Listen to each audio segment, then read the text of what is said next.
Salut miteinander. Yes, ihr seht, der Nico ist back in the house. Er ist schon voll am Viben. Er schnallt gar nicht, dass wir schon live sind. Oder Moin, er ich bin schnallt. da. Doch, er Es ist schnallt, gut. kann ich sagen.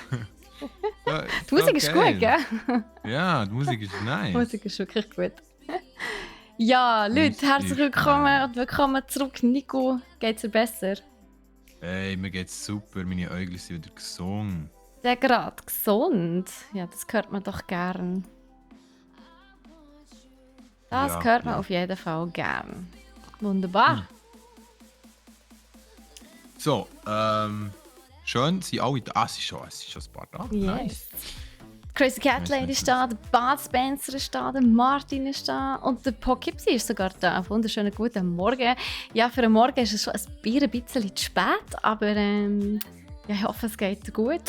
Du hast in dem Fall schön ausschlafen. Hast du irgendwie Ferien oder so, dass es für dich noch morgen ist? Hey, ich muss ehrlich sagen, jetzt hast du gesagt, I wish es wäre morgen. Aber nein, I wish nicht, es wäre noch morgen, weil dann hätte ich den Tag ja noch vor mir, statt schon fast hinter mir. Und ja, nein, danke. True that. Gell? Wir haben wieder ein bisschen Mantics-Vibe-Flow. Total. kann Mantics man Mood. sagen. Ich bin ja das Mal ausnahmsweise ja daheim. Ich gehe morgen ins Büro. Yes. Geht's so? Ja. Die Katze ist am Schlafen, das heisst, voraussichtlich macht sie kein Radau. Das ist schon... Das tut doch schon mal Normalerweise. tipptopp. Ich sage dir normalerweise, vor allem wenn wir am Abend Podcast aufnehmen, also ich habe ja noch einen privaten Podcast, und wenn wir den Abend aufnehmen am Abend, dann ist sie voll am Randalieren immer. Das ist gerade gut, ist sie jetzt am Pennen. Na gut, na gut. Also sie ist eine aktive, sagst du. Nein, eigentlich ist sie 9 Zehntel vom Tag am Pennen, aber ab und zu, wenn sie aktiv ist, dann ist sie am Randalieren. Geil. Ja. Du hast Katzen, ist okay. Katzen sind unberechenbar, die machen, was sie wollen. Nein, aber sie ist eine Herzige, das ist ganz eine brave, muss ich wirklich sagen. Sie haben bis jetzt noch etwa 3 Mal den PC abgestellt, von dem her. Es tönt, also ja, mit dem musst du die Geduld musst du dann haben, oder? Ja gut, das war wirklich nicht Absicht gewesen. Also da kann ich auch überhaupt nicht böse sein. Sie hat probiert, zu mir raufzukommen und ist halt mit der Vorderpfote auf den Knopf gekommen. Ja. Ist halt, wenn die Hersteller den On- und Off-Knopf oben drauf tun, statt vorne. Fix. Passieren halt so fix. Sachen. Also ich kann ihr nicht einmal die Schuld geben, ich gebe den Hersteller die Schuld. Schuld-Performance, Mann! Geht's eigentlich noch? Nein. Guter PC, wir sind sehr zufrieden. Aber das Gute nächste Mal PCs bitte den On- allgemein, und ja. Off-Knopf vorher tun. Was sagst du, Nico? Sind gute PCs allgemein. Sehr, ja, ich Super bin Performance, sehr ja. zufrieden, muss ich wirklich sagen. Ich tue mir jetzt noch ein bisschen Leute drehen, so. Oh ja, Jetzt das gehört- klingt gut. Und meine Frisur noch richten. Ein bisschen out of bed heute. Ja, So. ja, das klingt gut. Dann mache ich jetzt wieder ein bisschen leisiger. Sonst dröhnt die Stimme in meinem Kopf, die mir schon wehtut. Das wollen wir nicht. Aber eben, du hast ja vorher auch gesagt, du hast Augenringweh. Also, es ist aber auch Kopfwehwetter irgendwie im Moment. Hat schon von euch noch jemand Kopfwehwetter, Leute? Kopfweh. Kopfwehwetter. Hat jemand noch Kopfwehwetter? Kopfwehwetter Ja. irgendjemand... Was, Crazy Cat Lady, eine Katze hat letztens die Kamera angestellt, als sie weg war vom PC. Das ist auch sehr interessant. Scheiße. Stell dir vor, du bist Okay, so die plant irgendetwas. hä? Ja, und stell dir vor, sie hat dir, also du bist irgendwie, du hast so dein Stream-Programm oder so offen, weil du irgendwie gerade fertig bist worden mit Streamen und deine Katze kommt drauf und du gehst wieder live und du schnallst es nicht. Ja, das ist sehr gut möglich. Ja, das wäre übel. Auf jeden Fall. Ja, muss da well. ein bisschen Leute, was habt ihr am Wochenende Schönes gemacht? Habt ihr ein bisschen etwas können zocken oder ist das komplett flach gefallen? Nico, was hast du in der Zwischenzeit so gemacht? Du bist jetzt so lange weg vom Fenster. Du hast gesagt, ja, 2 Wochen. Sag nicht. Was habe ich gemacht? Ich habe ja, vor allem auskuriert. Viel probiert, also ich habe viel zu tun gehabt mit Musik machen. Na gut, Nebenbei, wir haben ein Konzert nächstes Wochenende und übernächstes Wochenende. Das kommt sehr gut, da freue ich mich. Es wird mega, mega cool. Nice Einer ist in Reno. Bern und einer ist in Biel. Looking forward to it.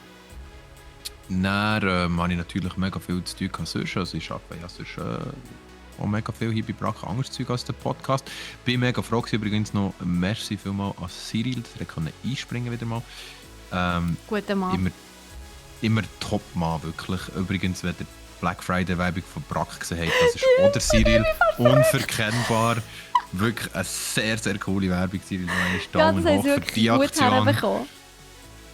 Muss man sich dann auch zuerst mal dafür muss man auch zuerst mal den Kopf herhaben für so etwas. Sag nicht. Aber es war fantastisch, als ich es gesehen habe. Wirklich sehr wie Gaudi gehabt, muss ich wirklich zugeben. Es ist, hat Spass gemacht. Nur im Discord, schon, ja, okay, da geht es ja noch. Der Poughkeepsie hat Offline-Games gespielt, also so Brettspiele. Und neue Gadgets getestet. Nice. Ich gehe mal davon aus, dass du in diesem Fall Poughkeepsie beim Black Friday auch ein bisschen zugeschlagen hast. Da müssen uns Leute, please, habt ihr euch etwas gekauft beim Black Friday und beziehungsweise in der Black Friday Week und am Cyber Monday, der ja heute ist. Ich muss zugeben, ich habe es nicht mehr gesehen. Das so Zeug löscht mir so ab. Das ist genau wie bei so krass übertriebenen Hype-Games. Das löscht mir auch so enorm ab. Es gibt keinen grösseren Abturner für mich, als etwas so übermässig gehypt wird. Oder so ein Black Friday oder so. Das ist für mich so ein richtiger Abturner. Das ist ein Abturner, aber du hast gleich zugeschlagen, oder? So wie ich das jetzt... Nein, also wirklich etwas, was Black Friday Sale ist, bewusst habe ich nicht gekauft. Nein. Ich habe mir ein Ugly Christmas Sweater bestellt, aber das hat ja nicht mit Black Friday zu tun, den hätte ich mir so oder so bestellt. Eine Uhr habe ich gekauft, die einfach abgeschrieben war, aber die ist auch so abgeschrieben. Das hat auch nichts mit Black Friday zu tun gehabt. Von dem her. Ich habe es irgendwie ein bisschen verpasst. Die Feige Blossom, merci vielmals. Steffi, du ja, hast ich habe es schon gemacht. Okay, aber du bist am Reden gewesen, sonst hätte ich Feige Blossom gefragt, ob es jetzt besser ist. Feige Blossom, ist es jetzt besser mit der Hintergrundmusik? Du darfst weiterreden, Nico. Ich kann schon lesen, ich sehe es schon. Ich habe mich gefragt, ob das jetzt eine feige Blüte ist oder eine Blüte von einer Feige. Tja, wir werden es auch nie erfahren.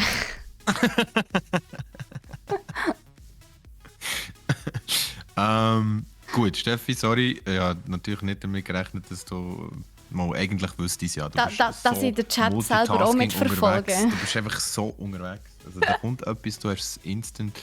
Da muss man der Steffi auch mal ein Lob aussprechen. Sie hat wirklich, auch wenn da irgendeiner reinkommt und wir haben keinen Mod am Start, der wird direkt gebannt, wenn er irgendeine Werbung spammt. Also wirklich. Ich bin alles. Ich bin hier Host, ich bin Streamerin, ich bin Mod, ich bin Merli-Tante, ich bin Gaming-News-Moderatorin, ich bin Produzentin, alles. Alles. Das ist so. Aber danke vielmals für dein Kompliment. Endlich sieht es mal jemand. Ja, kein Problem. Habe ich gerne gemacht und danke. Ist auch berechtigt. Sehr lieb, merci vielmals. Ich weiß es sehr zu schätzen. Jetzt ist auch wieder Komplimentkontingent ist jetzt auch wieder gefüllt. Jetzt gibt's mal für das Jahr, genau. Ja. Das ist gut. Ja, zum Glück lässt das neue Jahr nicht mehr so lange auf sich warten. Ferien dazwischen haben wir ja auch noch.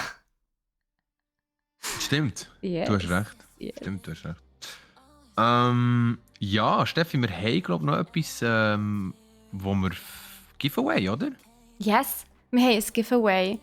Steht aber gar nicht im Titel, habe ich gesehen. Es steht nicht im Titel und es steht auch nicht auf Twitter. Es ist nämlich ein, ich sage jetzt mal, ein kleines Rogue-Giveaway. Es ist nämlich nur für die actually da sind. Und nicht für die nur wegen dem Giveaway kommen.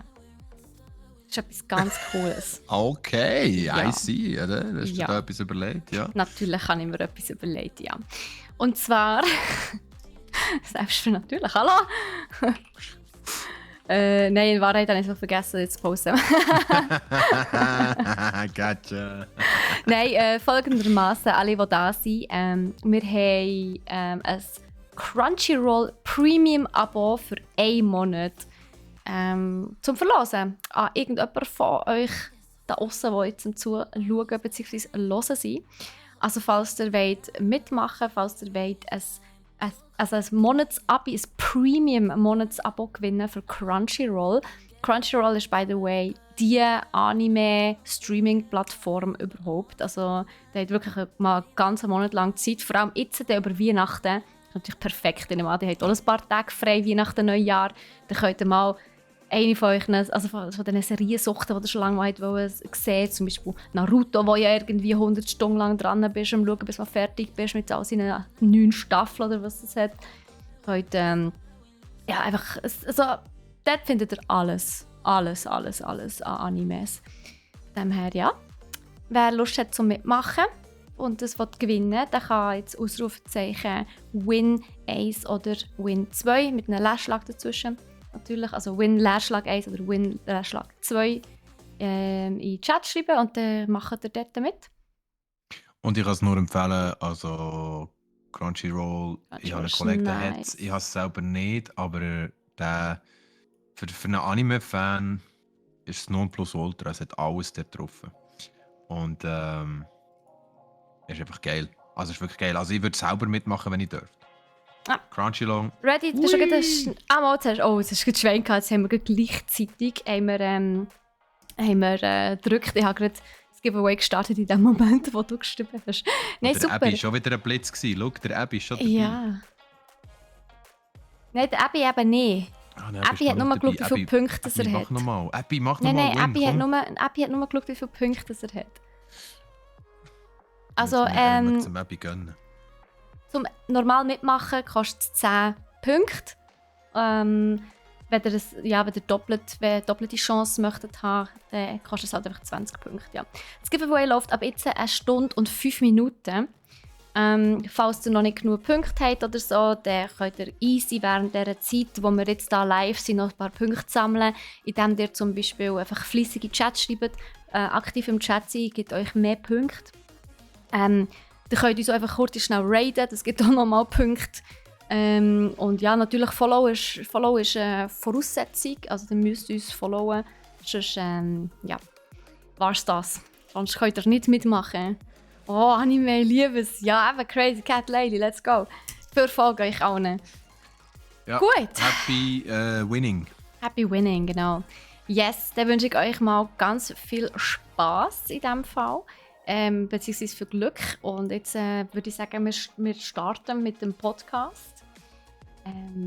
Ja, wenn wir anfangen. Schon langsam Zeit. Ja, ich muss noch schnell den Timer einstellen. So. Schön im Auge alles. Steffi, ich würde sagen, ich übernehme extra die Amod, weil ich so. Du nimmst Amod, ja. Ja, ist das okay? Ja, das denke ich wunderbar. Also. Hey, wir haben eine Jubiläumsfolge, by the way! Ja, das kannst du bei 50 sagen. 50 ist eine spezielle Folge. 40 ist so lame. 40 ist wie 35. 35? Ja, okay. Das ist auf 40. Nein, aber ich weiss es nicht. 40 ist schon nice. Okay, also. Ja, ich fange an, wenn du ready bist.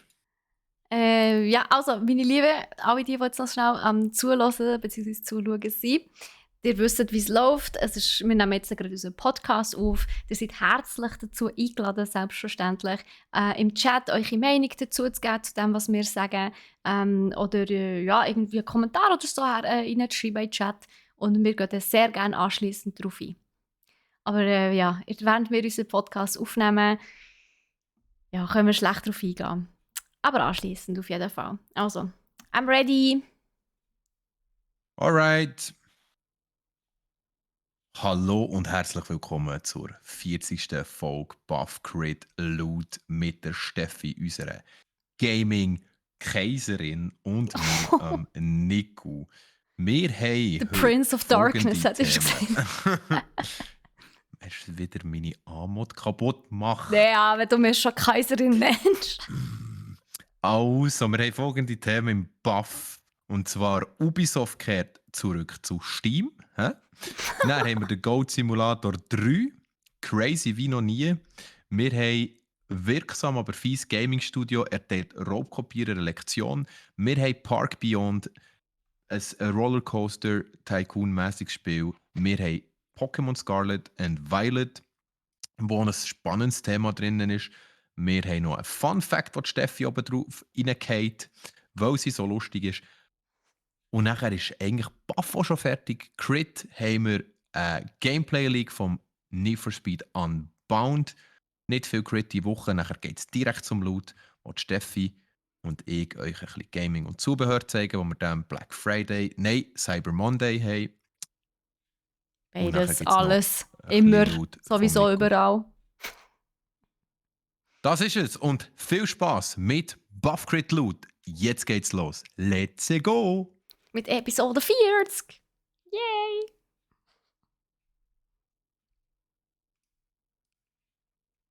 Gut. Ja, dann würde ich sagen, ich fange gerade an mit dem ersten Thema.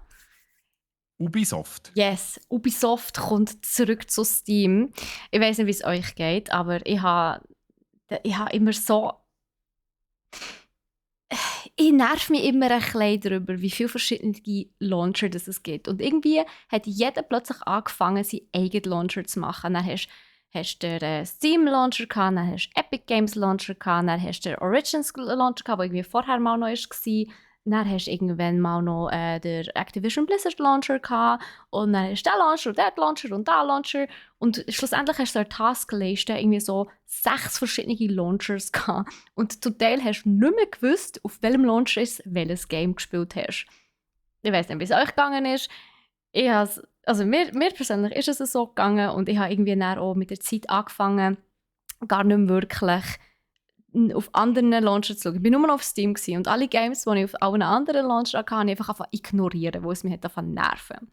Und umso schöner ist es, dass jetzt Ubisoft zurückkommt zu Steam. Und zwar ist es auch tatsächlich einer der letzten Entwickler bzw. Publisher, der jetzt zu Steam zurückkommt. Viele haben ja angefangen, zu Epic Games zu gehen. Das hat auch einen ganz einfachen Grund. Und zwar sind die Provisionen auf Steam relativ hoch. Und zwar nimmt Steam 30% vom Verkaufspreis. Das ist verdammt viel. Ja, 30% ist richtig viel. Du musst dir mal überlegen, wenn du ein Game für 30 Franken verkaufst, dann kommen 10 Stutz kommt einfach Steam selber rüber. Also das ist schon crazy viel. Das ist viel, ja. Und bei Epic Games ist es eben weniger. Dort ist es nur 12%. 12% finde ich völlig ohne. Das ist nicht einmal die Hälfte. Also von diesen 30%. Und das ist der Grund, warum sehr viel zu Epic Games gegangen sind. Andererseits muss man natürlich auch sehen, dass Steam enorm viel mehr User hat als Epic Games. Und zwar haben sie ungefähr, man weiß es nicht so genau, zwischen 120 und 135 Millionen Nutzer. Und bei Epic Games ist es wahrscheinlich etwas so weniger als die Hälfte. Also genaue Zahlen ist immer sehr schwierig, weil es natürlich auch immer wieder An- und Abmeldungen gibt. Aber also so 120 bis 135 Millionen Nutzer auf Steam und nicht mal die Hälfte auf Epic Games. Das heisst natürlich, dass die Möglichkeit, dass dein Game gesehen wird, ist auf Steam um einiges höher als auf Epic Games, also im Epic Games Store. Mhm. Ja, das macht Sinn. Und das erste Game, wo jetzt zurückkommt am 6. Dezember, also tatsächlich schon gleich, schon nächste Woche, wenn ich es recht... Ja, nächste Woche. Das ist Assassin's Creed Valhalla. Das ist ab dem 6. Dezember auf Steam verfügbar. Und gleichzeitig kommt auch gerade ein Update mit einem Epilog, das offene Handlungsfäden auflöst.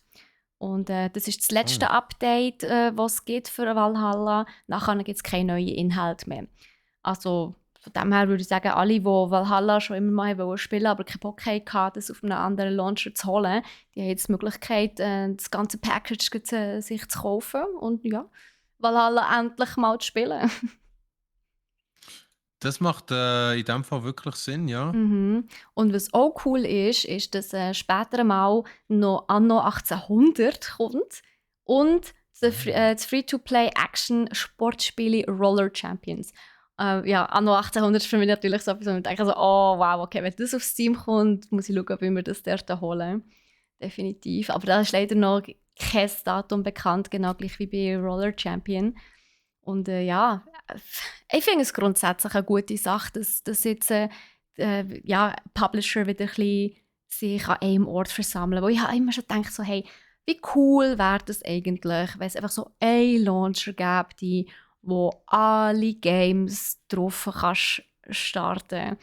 Steam hat es zwar, dass du kannst Steam fremde Games bei Steam auch kannst aktivieren, aber ja, grundsätzlich willst du halt schon irgendwie auch die Games darauf können kaufen und alles auf einer Plattform einfach abwickeln. Das ist doch viel einfacher. True that, Mhm. ja, das stimmt. Ja, das Mhm. stimmt. Ja, bin ich dir einig. Ich glaube, das Thema haben wir auch schon mal gehabt, Steffi. Ja, ich glaube, ziemlich sicher haben wir darüber schon mal geredet. Ja, es ist halt nicht, wie soll ich sagen, so eine allgemeine Lösung, so eine universelle Lösung. Ähm, es ist sicher möglich, aber es ist natürlich dann nicht im Interesse von jedem einzelnen Publisher, der jetzt sein eigenes Dings hat rausgegeben. Also ich meine, eben, mit denen schmeißen sie dir ja um die Ohren, mit Origin und Activision, Blizzard. Und ich meine, ich muss bei mir eigentlich nur das kleine Pfeili auftun, unten rechts beim PC, und ich sehe schon, wie viel von denen das ich überhaupt habe. Also eben, da ist Epic Games, dann ist Blizzard, dann ist Origin, dann ist Steam. Hast du nicht gesehen? Also Gut, das ist natürlich, schlimm. gell, wenn du ein grosser Publisher bist, aber wie zum Beispiel EA, wo sehr viele Titel hat, dann macht es neu durch ja auch Sinn, wenn du die Ja, eigenen ja, Launcher hast. Oder eben Blizzard hat ja auch ihren eigenen Launcher, wo alle Blizzard-Spiele schön übersichtlich aufgegliedert sind. ja, Ähm, true. ja, aber eben, natürlich möchtest du als User wie die Möglichkeit haben, auf einem Launcher alle Games zu sehen. Andererseits ist auch wieder das, man muss aber sehen, eben die Kosten, also eben, Steam nimmt 30% vom Verkaufspreis. Wenn du als Mhm, Publisher die eigenen Launcher hast, ja, dann zahlst du natürlich gar nichts. Oder? mhm. Das ist natürlich komplett free. Also klar, vielleicht kostet es, dass der Launcher überhaupt musst, also du musst jetzt erst programmieren und machen und pipapo und alles. Aber trotzdem, ich meine, klar, du hast die Reichweite nicht von Steam. Das ist wahrscheinlich das, was du zahlst, die Reichweite. Ja, würde ich auch sagen. Mhm. Würde ich auch sagen. Also da zahlst du auch für den Reach, genau. Mhm. Aber ja, Aber interessantes Thema ich, auf jeden Fall, Steffi. ich bin grundsätzlich immer so ein bisschen gegen Exklusivität.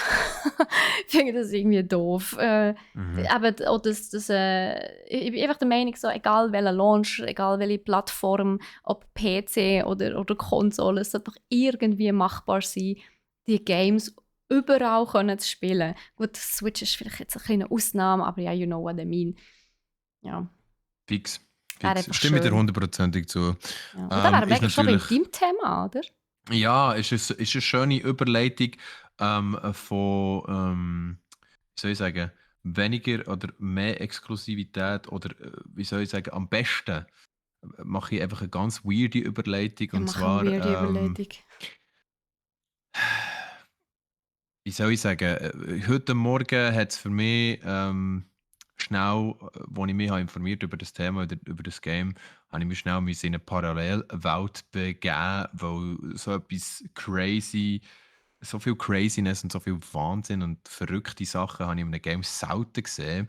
ähm, Wir reden hier von Goat Simulator 3.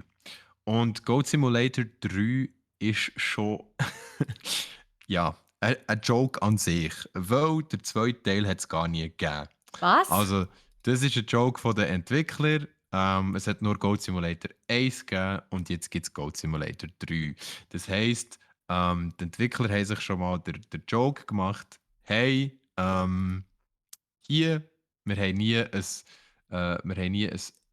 2 released, hier ist das 3. Und das ist so lustig.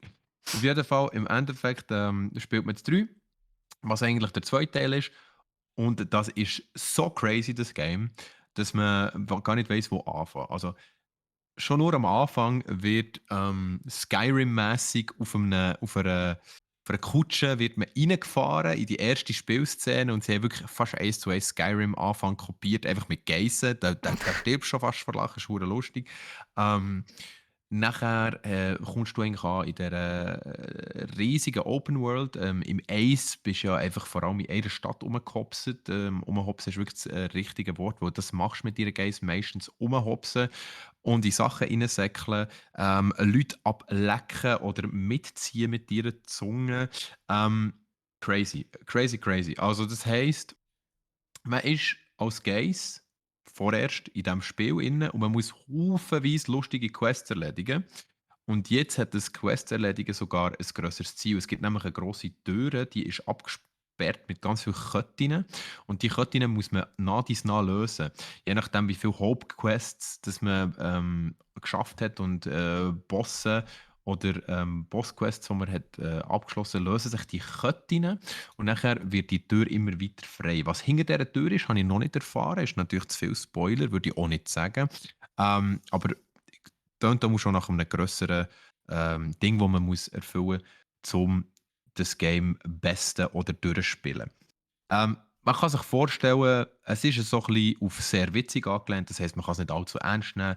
Man ist ein Geiss, man kann aber jegliche Fahrzeuge brauchen, um sich fortzubewegen. Man kann Autos brauchen, man kann Flugzeuge brauchen, man kann Gleiter brauchen, jegliches Zeug, alles mit dabei und alles ist so ein bisschen darauf angelehnt, dass man eben dann mit dem neu reincrasht oder explodiert oder das kaputt geht oder lustige Situationen entstehen. Das ganze Game spielt eigentlich darauf an, lustige Situationen zu kreieren, wo man eigentlich die ganze Zeit muss lachen. Auch die Quests, die man muss abschließen, sind zum Beispiel Aufbau von IKEA-Möbeln. Also im Game heisst es Svekia oder so. Man muss das für einen sogenannten Sven erledigen. Man baut dann mit seiner Geist oder mit seinem Spielcharakter IKEA-Möbel zusammen. Oder man muss eine Großmutter besiegen, die ihn mit einem Raketenwerfer abschießt. Oder man muss zum Präsident gewählt werden. Also richtig blöde doofe Quests, die aber irgendwie lustig sind, weil man ja halt alles mit einer Geiss macht. Oder eben mit einem anderen Tier.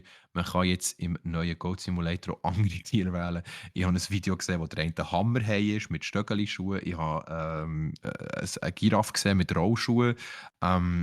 Es gibt Hunde, es gibt Säule, es gibt alles. Man kann richtig durchdrehen. Im Game selber sind zahllose Game- und Filmreferenzen drin. Also die Entwickler haben sich komplett ausgelebt. Wolfenstein ist vertreten. Ein Level ist nur so richtig Wolfenstein-pixelig. Ein Level ist so richtig Counter-Strike-mäßig. Free Willy ist drin, Mission Impossible etc. etc. Also ganz viele Sachen, wo im Game innen auch schnell darauf referenziert wird, einfach weil sie es können. Und sicher ein sehr schöner Punkt dran ist, man kann alles Koop spielen.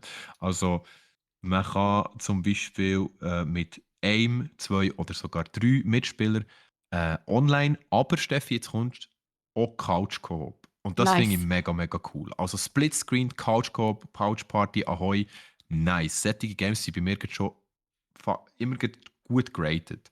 Weil dann weiss ich kann mit den Leuten daheim herhocken und wir können einfach schnell so 2 Stunden komplett das Hirn abschalten und Goat Simulator 3 spielen. Weil so ein Game ist es, oder? Müssten sich da nicht irgendwie vorstellen, das ist jetzt mega hochstehend oder so. Das ist wirklich gefüllt mit absolut blöden Witzen, einem random Humor, aber es ist echt lustig. Es ist wirklich lustig. Und dort ist auch schon der Punkt, wo ich die kleine Kritik anbringen will. Es ist lustig so für 1, 2 Stunden und dann hat man so gesehen. Also es ist wirklich nicht so, dass es jetzt, da kannst du nicht den ganzen Tag zocken und es bleibt lustig, weil der Witz verliert es dann schon mit der Zeit. Aber es ist halt so ein Game, wo man, wenn man Besuch hat oder Leute bei sich, kann man das gerne mal starten und zusammen einfach mal so 2 Stunden zocken und dann vielleicht auch noch etwas anderes zocken oder etwas anderes machen. Aber für so 2 Stunden Spaß ist es das richtige Game. Ähm, es gibt auch Wie lang geht die Minispiele. ganze Kampagne? Weiß man das? Die ganze Kampagne, muss ich dir ganz ehrlich sagen, Also bis du so das riesen Tor offen hast mit diesen Ketten. Da das ist brauchst eine du irgendwie gute 6 Frage. Quests oder so, die du da musst Ja, machen. ja, du brauchst ein paar grosse Quests ja, auf jeden Fall. Wie lange die ganze Kampagne geht, muss ich dir ehrlich gesagt sagen, habe ich jetzt nicht nachgeschaut. Aber auch, weil ich finde, die ganze Kampagne würde jetzt mehr nicht unbedingt wundern. Was mich würde wundern ist, wie viel Seich kann ich machen. Also es ist ja so wie, wenn du GTA spielst, machst ja du eigentlich auch nicht Missionen. Außer die Was? Leute unter uns. Ja, irgendjemand Hallo? hat mal gesagt, GTA ist wie Hausaufgaben. You get missions, but you always do other shit. Also, Okay, ja, von, fair. von, von dem her, ich denke, es ist auch so ein bisschen so. Okay. Es gibt aber zudem auch noch Minispiele, die du kannst spielen kannst. Und zwar Verstecken kannst du spielen, du kannst den Floor is Lava spielen und du kannst Fußball spielen. Also es gibt noch weitere Minigames, also sie haben sich da komplett ausgelebt. Ich glaube, Hey, das ich bin schon Spiel... vorher fast verreckt ab deiner Erzählung und dem Trailer. Aber ich denke so, hey, nein.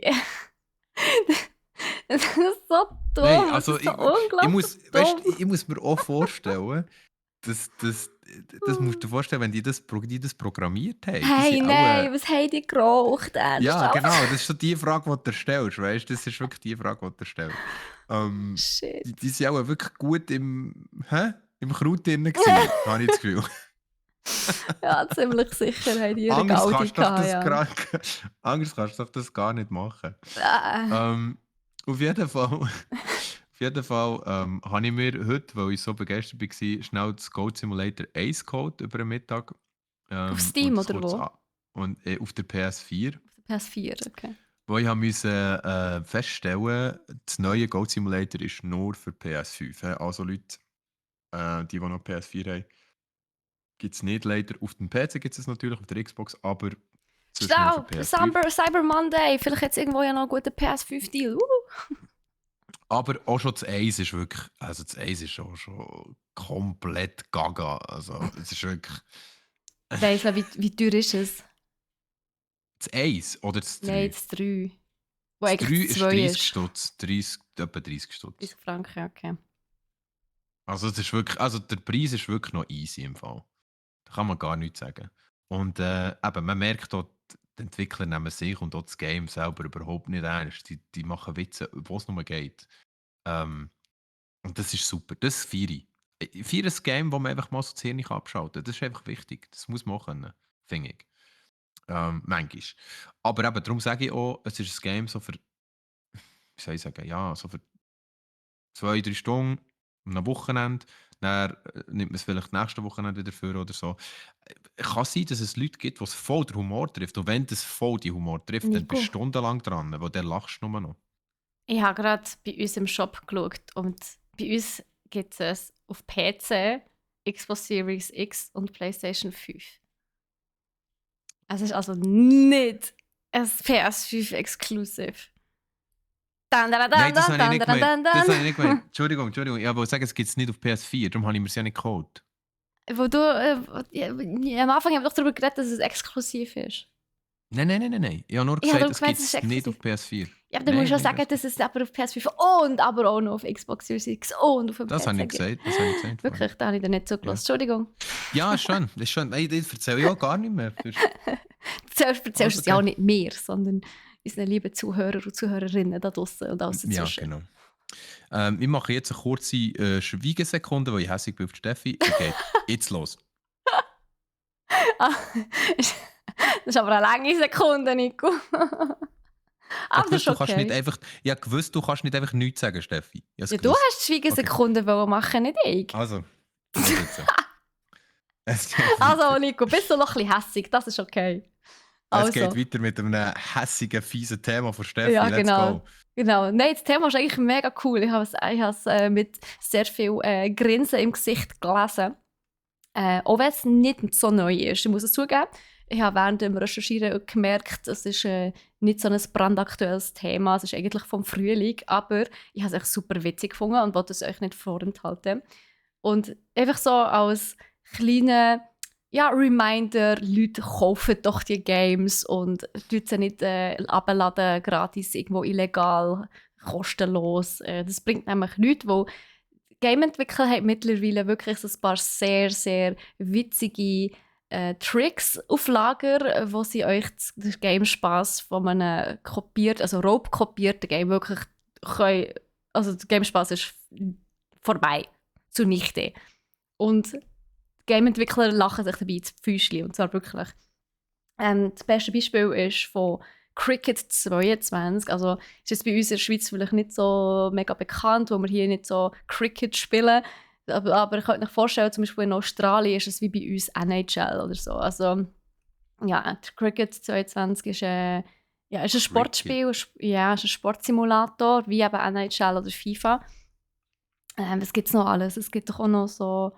Ach, keine Ahnung. Es gibt ja viele so Sportsimulatoren. Mhm. Und das Sportspiel, also Cricket 22, ist von Big Ant Studios. Und die... ich muss auch schon eine kleine Anekdote zu dem erzählen, zu diesem Game. Irgendwie, also ganz kurz bevor das Game veröffentlicht werden ist der auf dem Cover abgebildet ist. Das ist der Captain von also vom australischen Team, der Tim Payne. Hat sich einen Shitstorm eingefangen, wo er einen Dickpick verschickt hat. Entschuldigung! Ja! Was? Und dann, das ist rausgekommen. Also Ticket, in dem Fall, nicht Cricket. Ja, genau. Und dann haben sie noch heute schnell vor dem Release müssen das Cover wechseln. Das war dann schon recht skandalös gewesen. Und dann haben gewisse Gamer sich auf Reddit beklagt, so hey, wie kann man das weiße Flimmern zwischen den, also so einen weißen Flimmer-Error, so Screen-Error, wie kann man den loswerden zwischen den Matches? Und dann hat wirklich so der Chef von den Big Ant Studios ihm so drunter geschrieben, so, ja, wie wär's, wenn das Game das nächste Mal kaufen? Das Problem wäre gelöst. Und es ist tatsächlich so, sie haben so einen Widescreen-Error einbauen zwischen den Matches. Oder was zum Beispiel auch eine mega beliebte Dings ist, so eine beliebte Fehler, den sie absichtlich eingebaut haben bei Raubkopierern, ist, dass zum Beispiel alle Münzwürfe vor Beginn einer Partie verlierst du einfach, also du hast sie gar nicht. Es gibt irgendwie Fehlermeldungen bei Controller-Verbindungen, also das, wo dir angezeigt werden, dass der Controller nicht richtig verbunden ist. Das ist super ärgerlich. Und was wirklich, wirklich grandios ist, sobald du dran bist mit Spielen, startet ein super heavy Durchregen. Und bei Cricket ist es so, wenn es zu heftig regnet, wird das Spiel abgebrochen. Und das passiert in-game dann auch. dann wird einfach fängt es so heftig an regnen, dass das Game einfach abgebrochen wird. Hey, das ist verdammt geil. Das ist fantastisch, ja. Ich finde es wirklich, wirklich, wirklich sehr, sehr gut. Und er hat eben wirklich geschrieben, Simon heisst er übrigens, so, ja, ich denke, wenn die Leute das Spiel schon stellen, dann können wir wenigstens auch ein bisschen Spass auf ihre Kosten haben. Ja. Und das finde ich auch. Also, es ist wirklich fantastisch. Und es nützt auch etwas. Also, Simon hat selber gesagt, dass die Verkäufe von dieser Anti-Piraterie-Massnahmen immerhin um 300, also dass die Verkäufe durch die Anti-Piraterie-Massnahmen immerhin um 300% gestiegen sind. Das ist noch viel. 300% ist wirklich viel. Also die Leute kaufen es dann schon, wenn sie merken, dass es hat Fehler drin, absichtlich. Und sie wollen es aber gleich spielen. Aber ja, auf jeden Fall. Also ich bin jetzt auch nicht mehr so aware gewesen, dass das wirklich noch so viel passiert, das Raubkopieren, aber dass das noch möglich ist. Ich dachte, das ist heutzutage viel schwieriger geworden. Es ist sicher schwieriger geworden, ja. Aber eine Zeit lang war ja das ein Riesending, aber ich habe gemeint, das sei so ein bisschen durch. Ich frage mich ehrlich gesagt halt auch, also klar, ich meine, Filme kopierst du ja auch irgendwie immer wieder. Früher hast du ja auch viele CDs kopiert oder DVDs oder so. Ja, also ich weiss nicht, wie einfach das bei Games ist, ob das möglich ist, dass du einfach kannst vom einen PC zum anderen irgendwie Dateien überkopieren, weiss es nicht. Oder ob das irgendwie aufgeladen wird neu online und du das dann kannst dir herunterladen. Ich denke, das ist schon irgendwie machbar, aber ich habe mich jetzt auch noch nie gross informiert, weil mir das eigentlich zu blöd ist. Ich kaufe gerne meine Games kaufen, wo das also natürlich auch bedeutet, dass ich durch das die Game-Entwickler unterstütze. Viele sind auf das Geld angewiesen. Vor allem eben, ihr wisst ja, ich kaufe sehr viele Indie-Games. Also ich spiele sehr viele Indie-Games und gerade bei Indie-Games sind ja wirklich die Entwickler enorm auf das Geld angewiesen. Vor allem, wo Indie-Games oftmals auch noch sehr günstig sind. Das macht Steffi eben gut. Nehmt euch ein Ja, Beispiel an Steffi. Sie ja. unterstützt Indie-Game-Developer, was geht. Und das solltet ihr auch machen, weil das ist die Zukunft, ganz ehrlich. Eins von den Indie-Games werden Indie-Games, irgendwann besser werden als AAA-Titel. AAA-Titel sind Untergang gewesen, das kann ich euch jetzt schon sagen. Nein, ich bin einfach der Meinung, Indie-Games retten so ein bisschen unsere Industrie, weil sie uns einfach aufzeigen, was alles machbar ist. Und also, weil sie einfach so ein bisschen mutiger und innovativer sind vielfach. Mhm. Und ja, Das ein stimmt. Game, das ich eben jetzt so gerade selber bei mir privat am Streamen bin, ist ja Ori and the Will of the Wisps. Das ist der zweite Teil von Ori and the Blind Forest. Und ich kann euch die Games wirklich, wirklich ans Herz legen. Sie sind so schön, sie sind schwierig und frustrierend, aber so schön und so belohnend und so emotional.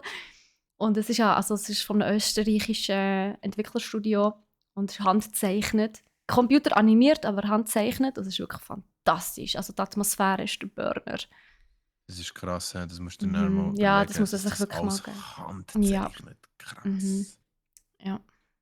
Krass. Ah ja, Krass. wollte ich einfach das erzählen mit den Raubkopierer und euch nochmal schreiben, einen Reminder dran, so hey Leute, wirklich, kauft die Games. Es lohnt sich nicht mehr heutzutage, die Games zu kopieren.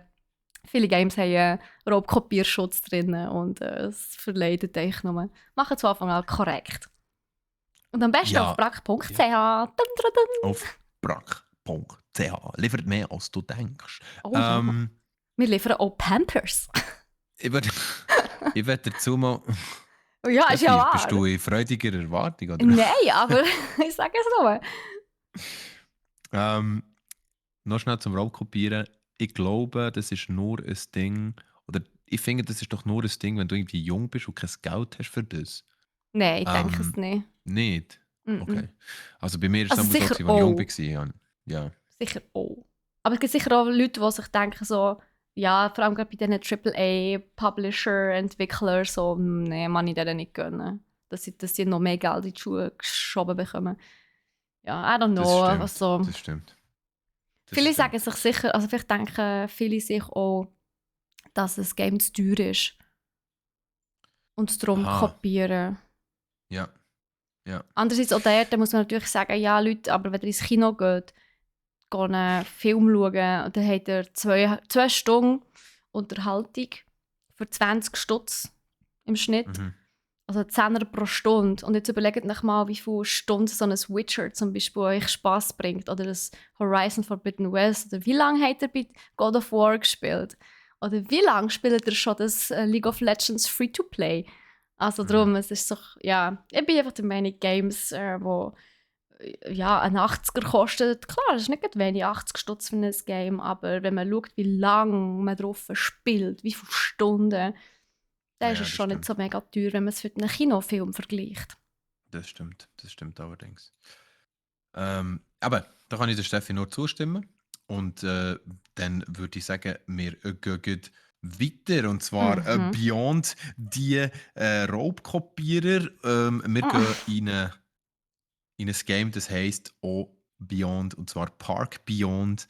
Zuerst würde ich gerne schnell wissen, von unseren Hörerinnen und Hörern, eine Frage, die ihr uns so gerne könnt beantworten in einem Discord oder was auch immer.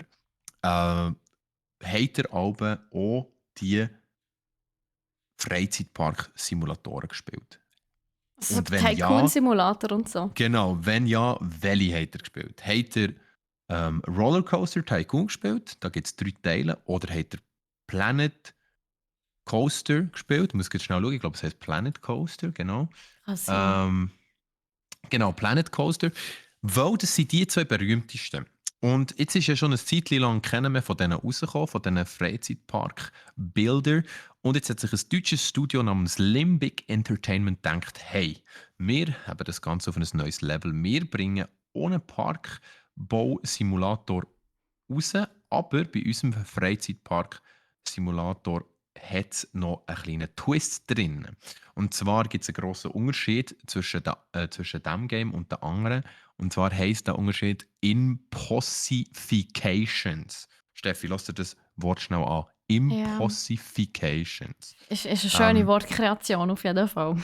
Auf jeden Fall. Also das heisst, man hat die Möglichkeit, Technologie und so Sachen wie Schwerkraft einfach hinter sich zu lassen Geil. und hat durch die kein Hindernis mehr und kann jetzt aus seinen normalen Parkattraktivitäten, wie zum Beispiel wie heissen die mit den Stühlen, wo du so im Kreis rumfliegst, an diesen Ketten. Das sind so Oh Gott, die, so die riesen Karussell. genau, die Stuhlkarussell, wo du so fliegst. Ja. Die kannst du dann zum Beispiel upgraden, dass du die Ketten nicht mehr brauchst und das Stuhl zum Beispiel oben dran einfach fliegen in der Luft. So Zeug. Also so richtig Lul. with Magic, oder? Ähm, und das ist ein cooles Gimmick, weil durch das macht es noch viel mehr Spaß. Man kann richtig weirdes Zeug machen, zum Beispiel auch eine Achterbahn, die an einem Teil einfach aufhört und dann klappen sich Flügel aus dem Wägeli und dann fliegt man den Teil und dann landet man wieder. Also so Zeug, weißt du? Also crazy, aber irgendwie cool. Ähm, durch das kann man man kann eine Kampagne spielen, wo man eigentlich als Bauleiter startet und man kann bis zur Star-Architektin avancieren. Also man kann wirklich eine Karriere machen als Freizeitparkbauerin, was völlig cool ist.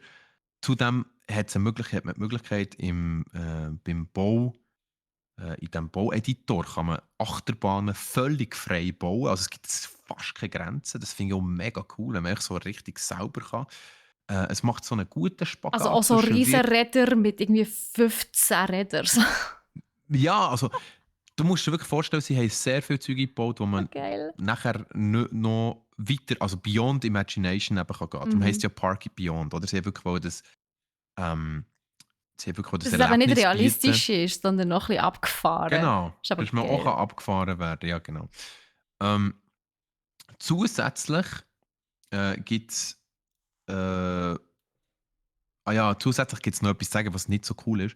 Und zwar, dass es erst im 2023 rauskommt, aber wir haben ja schon fast 2023. Es sind einfach Aber verschoben worden, hä?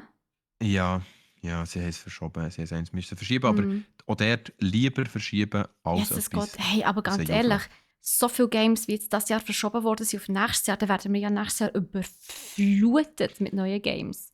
Wir werden überflutet werden, Steffi, ja. Das ist ja schlimm. Oh no. Ja, Scheiße. aber, Das ist aber nicht gut. da Dann haben wir muss er sich etwas zum wieder drüber reden. entscheiden. Ja, aber dann muss er sich wieder entscheiden. Das ist nicht nett.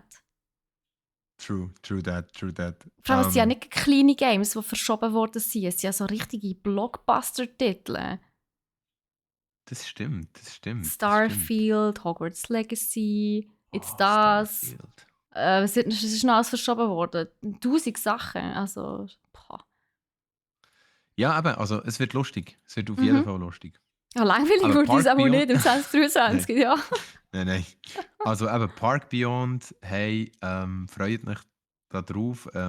Das wird ein mega, mega, mega cooles Game. Ich habe mir überlegt schon, ob ich mir das auf die Wunschliste tue, weil früher habe ich gerne so Games gespielt. Ich habe Rolled so Ghoster Tycoon habe ich ein bisschen gespielt. Ich habe, wie heisst es, Zoo Tycoon, also das mit dem Zoo habe ich auch Ich gespielt. habe Zoo Mir hat Planet das, gespielt. Das ist schon cool. aber das ist schon cool. Ja, Planet Zoo heisst das, mega. oder? Planet Zoo, genau, ja. Das ist schon sehr cool.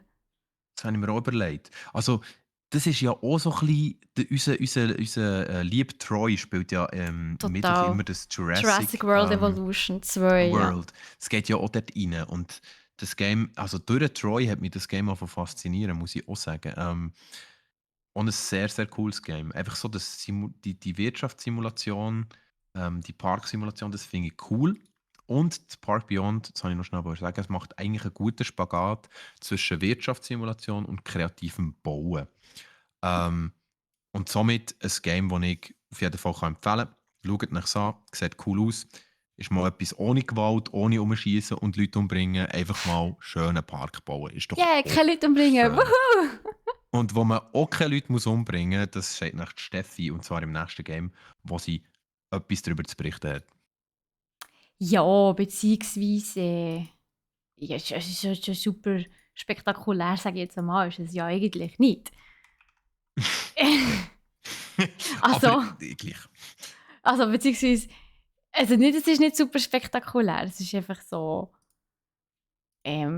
Es ist nicht in dem Sinne ein neues Game oder so, was ich euch erzählen will. Und Ja, you know what I mean. Es ist einfach ein kleiner Fun-Fact. Und zwar, das Games ist schon lange durch, aber wir haben jetzt neue Rekorde, die wir dürfen feiern, beziehungsweise die 2 Produzenten, Entwickler, Publisher, was auch immer. Und zwar Pokémon Karmesin und das andere Purpur. Genau, das Purpur habe ich sogar gespielt. Die haben, also Pokémon Karmesin und Purpur und God of War Ragnarök haben einen Rekord aufgestellt. Also grundsätzlich neue Rekord. Und zwar haben innerhalb der ersten 3 Tage hat es 10 Millionen verkaufte Kopien gegeben von Pokémon Karmesin und Purpur. Wow. 10 Millionen Mal hat sich das verkauft. Weltweit. Innerhalb der ersten 3 Tage. Das ist crazy viel. Also das ist wirklich... Das ist heftig. Das ist wirklich, Nintendo, das ist wirklich enorm heftig. Good job. Ja, genau. Das war ein kleiner Fun-Fact. Und noch der zweite Fun-Fact, God of War Ragnarök, der eben auch einen Rekord-Launch hingelegt hat. Und zwar mit 5,1 Millionen verkauften Einheiten innerhalb der ersten 5 Tage. Also ja, damit sind beide Games wirklich die erfolgreichsten Games, beziehungsweise die Games haben die erfolgreichsten Launch hergelegt seit und je für die 2 Publisher, also für Sony und für Nintendo. Also das ist wirklich crazy, Mann. Also noch nie haben sich Spiele so gut verkauft wie die 2 bei Nintendo und bei Sony. Ich bin Abstand das erfolgreichste. Was man auch muss sagen, dort spannend, oder? Ich meine, man hat ja gleich auch gesagt, oder man munkelt ja immer so ein bisschen, ja, jetzt nach Corona und so, Games werden sich weniger gut verkaufen. Man hört immer wieder, ja, das ist jetzt durch, jetzt dürfen alle wieder raus, jetzt wird weniger gamet und so. So Zeug widerlegt es dann immer wieder, Steffi, oder nicht? Ja, gut, aber geil, es ist grundsätzlich ja so, dass Gamen irgendwie mehr zum Mainstream ist geworden in den letzten paar Jahren. Corona hat es natürlich enorm gepusht. Und jetzt, die Leute haben jetzt sich auf den Geschmack gekommen vom Gamen. Darum, also God of War 1 war ja schon sehr, sehr beliebt gewesen. Und ich kann mir gut vorstellen, auch alle die God of War 1 gespielt haben und beziehungsweise über die vielen Jahre, wo es immerhin draussen war, sich geholt haben und jetzt wirklich auf den zweiten Teil gewartet haben, die haben das sofort zugeschlagen, oder? Ja und natürlich. Bei Pokémon muss man natürlich auch sagen, der kommt einfach die Nostalgie. Der greift einfach die Nostalgie. Und also ich meine, es gibt seit fast 30 Jahren gibt es das Franchise. Also die Games. True.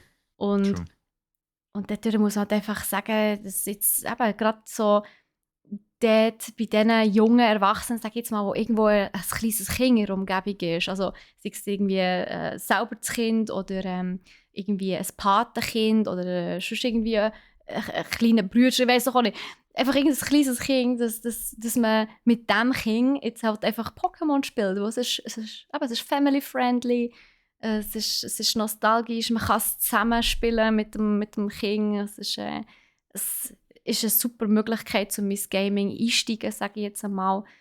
Es ist harmlos, in Anführungszeichen.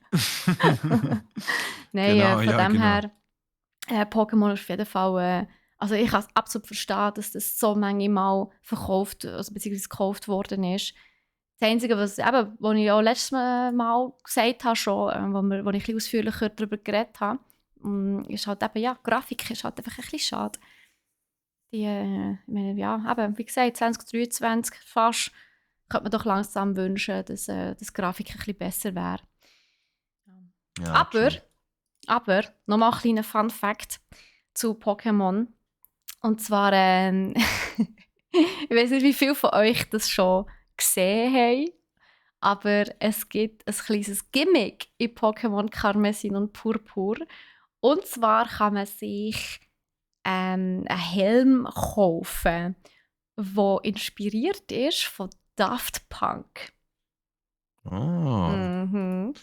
Also einer von denen, wo das berühmte DJ-Duo Daft Genau. Punk auch anhaben, wenn sie auflegen in dem Fall. Ja, genau. Und zwar der goldige Helm. Also das ist vorne Okay. so eine Kuppe und die Ohren und unten so der Kiefer, sage ich jetzt mal, die Kieferpartei sind goldig. Und du kannst dir das kaufen. Und zwar in Gascarafa heisst das Gebiet oder die Stadt. Das ist im Westen. Und dort gibt es einen Seguro-Style-Laden. Also der Laden heisst Seguro. Und dort, also es ist in der Nähe vom Gym. Und dort gibt es eine Abteilung für eben Hüte und Kopfbedeckungen. Und dort gibt es eben einen Helm, der «Cooler Helm in Gold», glaube ich, oder so heisst. Und den kannst du entweder für 4000 Gold in Bar oder mit Ligapunkten kaufen. Ja, er ist tatsächlich recht fancy. Ich finde es cool. So Gimmicks finde ich persönlich immer heiß. Ja. Ich finde es so nice, es gesagt. Ich bin aber so ein bisschen, ich bin so ein bisschen mehr am Fragen, ob das viele Leute, die das spielen, noch also ja, mal eigentlich schon, oder? Es ist ja so ein bisschen ein Nostalgiespiel. Das heisst, Eben ja. eigentlich ist Daft Punk ist ja auch Nostalgie. Ja, das stimmt. Ja, das stimmt. Daft Punk ist 1993 gegründet worden. Und Man eben, könnte ich glaube, es ist wirklich ja. so ein bisschen... Aber ich kann mir vorstellen, dass die zwei Sachen zusammen... Eben, das weckt Nostalgie. Und ich finde es cool, dass man in einem Nintendo-Game so ein Gimmick findet, so ein Easter Egg, Stimmt. wo so ein Tribut ist an einen Künstler. Also das hat es ja, glaube ich, bisher noch nie gegeben in einem Es gibt einen Nintendo-Game, coolen oder? Drip. Es gibt einen coolen Drip. Ja, mega. Nein, ich finde es cool, weil vor allem haben wir jetzt gerade überlegt, wenn du als Vater, junger Vater, deinen Kindern möchtest Pokémon zeigen, gibt es ja, so weit sind wir ja schon. Eben. Dann kannst du deinen Kindern direkt erklären, hey, das ist von Daft Punk, weißt du, wer das ist? Und nachher zeigst du ihnen noch die Musik und dann direkt. Ja, voll. Ja, Gut. das sehe ich. Ja, da siehst du Ja, das ist selber auch cool. gerade, Nico. Als Vater, noch nicht gerade. Wir schauen, wer zulässt. Nein, nicht mal Vielleicht. Das dauert noch ein paar Jahre, gell? Ja, kenne ich. Das geht noch ein bisschen, genau, ja. Wir müssen da aufpassen, Steffi, mit noch weitere so Schnurris auf die Erde setzen, oder? Ja, stimmt auch wieder. Also, so viel zu Buff. Kommen wir zum Crit. Yes. Und zwar reingekrittet hat wieder mal mit einem richtigen Drift. Need Mach for das Speed nochmal. Unbound. Hä? Mach das nochmal, komm. Was mit einem Drift? Genau. Need for Speed Unbound. Übrigens möchte ich dir jetzt noch sagen, man kann so Sachen nicht einfach Replay nochmal haben, okay? Das ist das Feeling, es muss stimmen. Das war super beim zweiten Mal. Ja, perfekt, also, Sean. Ja, das sagen sie immer. Also, gut. Need for Speed Unbound. Gameplay Leak. EA ist ein bisschen am Durchdrehen, weil eigentlich ist der Vorbesteller-Launch für das Game am 29. November. Der ist morgen. Morgen ist Podcast-Hörer heute. Podcast-Hörer heute. Oder schon das heisst, Steffi, Need for Speed Unbound ist heute oder ja, was auch immer. Auf jeden Fall kann man sich das holen. Aber jetzt hat Need for Speed Community EA das Leben schwer gemacht. Und zwar hat EA natürlich probiert, so viel Spoiler oder Leaks wie möglich zu verhindern. Da mache ich auch ein bisschen also ich finde auch ein bisschen, glaube ich nicht so ganz, weil ich und Steffi haben auch schon viel darüber diskutiert, dass es mittlerweile so ist, dass ein Game auch von seinen Leaks lebt. Weil, sind wir ehrlich, ups, da ist etwas geleakt worden, ups, das macht ja Werbung für uns, was geleakt ist worden. Bin ich nicht mehr so auf der Seite vom Entwickler der, dass das ungerechtfertigt passiert. Auf jeden Fall hat die Need for Speed Community gesagt, okay, wir machen es EA richtig schwer, nachdem eigentlich nur das offizielle Video 3 Minuten dauert und nicht so viel gezeigt hat. Obwohl eben auch schon viel Cooles, muss ich ganz ehrlich sagen. Also einfach noch schnell zu dem Game, mich fixt es ein bisschen an. Hey? Also, ich habe Need for Speed Underground geliebt und als ich das Video habe gesehen habe, musste ich sagen, wow, das ist wie Need for Speed Underground mit Anime-Element. Und ja, ihr würdet jetzt lachen. Oder ihr werdet jetzt sagen, Anime-Element in einem Need for Speed? Ja, definitiv. Es gibt dort in diesem Game Parts, die einfach gezeichnet sind. Also man hat zum Beispiel, man hat beim Sliden hat man so Speedlines, man hat Smoke, der vorkommt. Man ist teilweise als Charakter ist man auch einfach gezeichnet. Es kann entweder mega reincringen und man sagt, das Also, passt gar nicht. nur mal schnell Oder, eine Zwischenfrage hier. ja, Also, ist das nur im Trailer so gewesen, oder ist es in-game auch so? in-game ist Oh, sowieso. wow, In-game ist okay. sowieso. Weil es jetzt ganz viel eben, das habe ich jetzt gerade sagen, Steffi, ganz viele In-game-Videos sind jetzt geleakt worden von Leuten, die die Version schon bekommen haben. Und zwar ist es, wie soll ich sagen, ja, es gibt ja immer so Influencer oder Leute, die ein bisschen mehr Reichweite haben, die ein Game im Vorab bekommen, um das anzuspielen und nachher eine Review darüber schreiben, was auch immer. Aber dort wird ja eigentlich auch vereinbart, dass man es eben nicht leakt, bevor es rauskommt. Ja, Und alle müssen das lustigerweise, NDA unterschreiben, dass sie das Game genau, nicht zeigen, genau, bevor es offiziell gelauncht wird. Das ist genau. Und einer der Gründe, warum zum Beispiel ja, so Game-Entwickler wie oder beziehungsweise Publisher wie Nintendo das Zeugs gar nicht vorher rausgeben, sondern wirklich erst zum Launchtag, damit so exactly, Sachen eben nicht passieren können. exactly. Also die Steffi kann zum Beispiel auch das nachvollziehen, weil ich glaube, du hast das auch schon gemacht, gell? Ein Was? Game angezockt, bevor es ist rausgekommen, oder nicht? Lass mich überlegen. Ja, sicher ein paar. Eben, und Aber echt darum weißt du auch so ein kleinere. bisschen, Was ja, ich angezockt hatte, war damals Breath of the Wild. Gewesen. Aber auch nur, weil ich dann als Promoterin gearbeitet habe bei Nintendo, wo die Konsole ist vorgestellt wurde, zusammen mit eben unter anderem Legend of Zelda. Und dann haben wir Promotoren das natürlich am Vortag müssen anspielen, damit wir den Leuten, die sie an das Launch-Event kommen, können zeigen, wie es funktioniert, wo sie eventuell durchkommen und so weiter. Ja, aber wirklich effektiv, um irgendwie ein Review zu schreiben oder so oder etwas irgendwie Let's Play zu machen, habe ich ja nie gemacht. Von dem her, nein, mhm. habe ich nie etwas vorher bekommen. Okay, okay. Aber das Aber ich kenne NDA, jemanden. ja, Egal, ja. anderes Thema. Aber ja, Ja, eigentlich ja, unterschreibst du ein NDA, also eben eine Erklärung, dass du eben nicht Material im Vorfeld, also vor dem offiziellen Launch-Day, leakst. Also du kannst okay, also gerichtlich natürlich auch belangt werden, wenn du das machst. okay. Vor allem, wenn du Ja, das das macht NDA Sinn. unterschrieben hast. Erst Ja, dann das ist macht Sinn. recht. Ja, das macht Sinn. Das macht wirklich Sinn. Ähm, wie gesagt, EA hat ein bisschen Probleme bekommen. Sehr viele Sachen sind geleakt worden.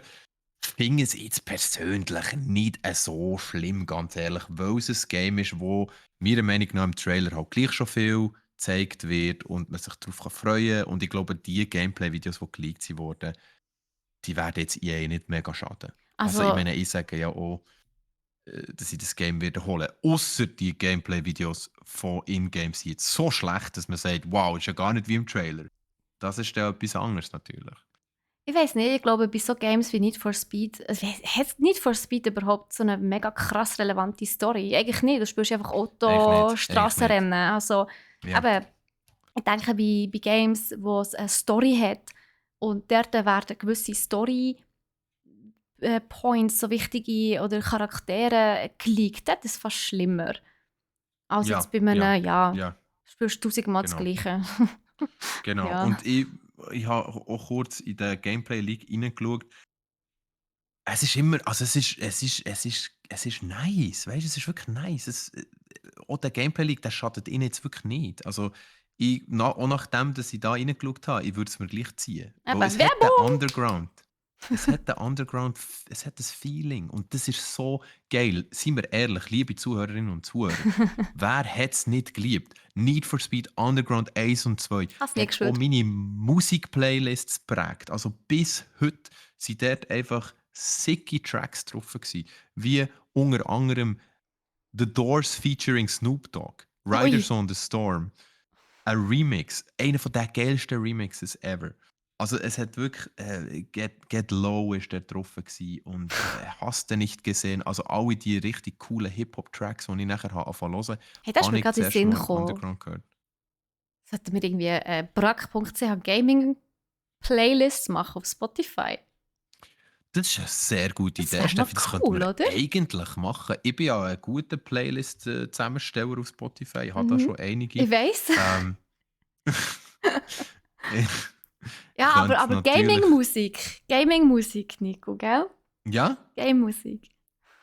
Ja, was soll ich sonst drin tun? Deine Also komm eigene jetzt. Musik, nicht keine. Nein, das mache ich nicht. Sorry, Entschuldigung, aber das mache ich Ja, und nicht. wenn, wäre vielleicht auch noch cool irgendwie. Das So mache ein ich bisschen nicht. sneaken. Gerade abonnieren. Und, Yes.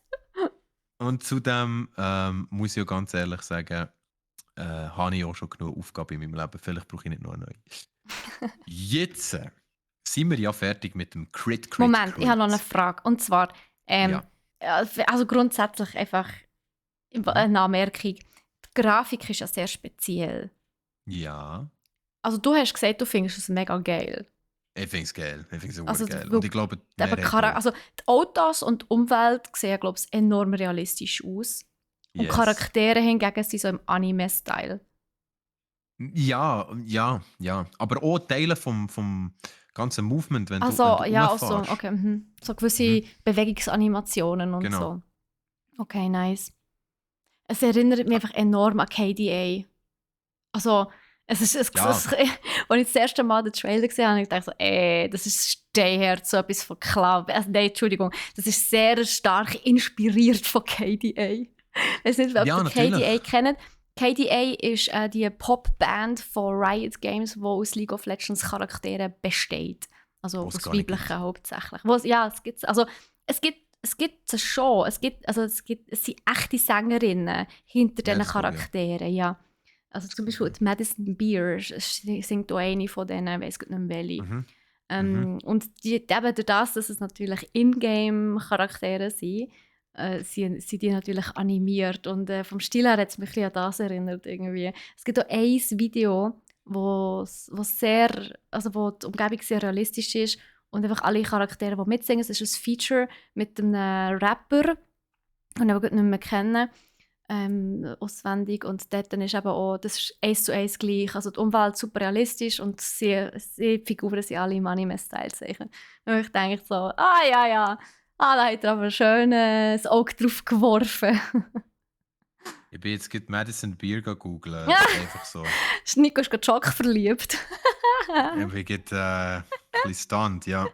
Ja, Madison sagen. Beer ist hot. Ja, das kann man an dieser Stelle God damn. wirklich sagen, ja. Darum ist sie mir geblieben, you know? 33,7 Millionen Follower. Da kann ich einpacken. Jawohl, tschüss zusammen.